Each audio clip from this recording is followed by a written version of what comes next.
What is the spiritual effect of immigration in the United States? It is a question that Joseph Castleberry, president of Northwest University, tackles in his latest book, The New Pilgrims. Dr. Castleberry joins us now with some answers. Dr. Castleberry, thanks for joining us today.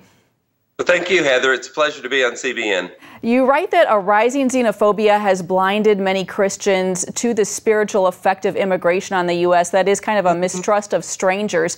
Why do you think that is? Well, one of the reasons is that we are at a high concentration of immigrants in the country. It's not the highest ever, but it is heavier than we're used to. And that always, throughout American history, has caused a backlash from the native population, and it's certainly doing it now. Another thing, I mean, on a purely spiritual plane, I think there is an enemy. America has an enemy, and immigrants are bringing a tremendous revival of Christianity to the country and their churches, and I don't think the enemy likes it. Right. We have, of course, had major waves of immigration in recent years from Latin America, as well as from Africa and Asia. What do we know about the faith of these immigrants? Well, we know that it's pretty high octane. They tend to come with a very strong religious faith. They have tremendous testimonies, many of them, about how God brought them here and how God was with them all along the way. When they get here, they are planting churches, and they're reaching out to immigrants who aren't Christians and who have fallen into what sociologists call anomie, which is a sense of lawlessness and lostness. And most immigrant churches are overwhelmingly new converts. 50 to 80% of the churches that I talk to were, in the churches I talked to, 50 to 80% of the members were brand new converts. And that's what we're seeing in immigrant churches all over the country. And it goes all the way back into American history the same way. Immigrant churches have always had an important role in bringing order to sometimes a chaotic immigrant experience. So how would you define the spiritual influence of these immigrants as they are coming to our country? I know it's not just one thing, but what do you think are some of the ways that they are influencing the U.S. Spiritually? Well, they're certainly, as I said before, having a great evangelistic impact on immigrants themselves, but they're also filling the pews of lots of established churches in the country that have been declining in number, and they're certainly glad to see those immigrants come. And I document in the book about how that's happening across all of Christianity, certainly in the Roman Catholic Church, in all of the Protestant denominations, and especially among evangelical and Pentecostal congregations. 30%, according to Time magazine, 30% of Latino immigrants who come to the United States are converting to Pentecostalism once they get here. That's having a huge impact on Pentecostal churches. And it's also having an intergenerational effect. If you look at the leadership of America's established churches, English-speaking churches, more and more you're seeing that the leaders are the children and grandchildren of immigrants. And that's been true all the way back through American history. So immigrants are an important spiritual part of America's identity. It goes back to our national motto, E pluribus unum, that we're one nation made up of many peoples.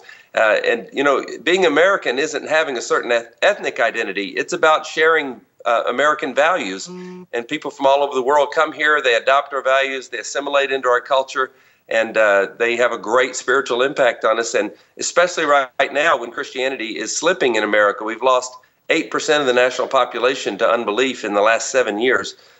This is a crucial time for immigrants to bring a renewed emphasis on the power of God to our country. Really fascinating. I'm curious about one point you make in the book. You talk about how some evangelicals seem to resent immigrants who form churches based on their ethnicity, based on their language, but you argue that we indeed need ethnic churches. Why is that? Oh, absolutely.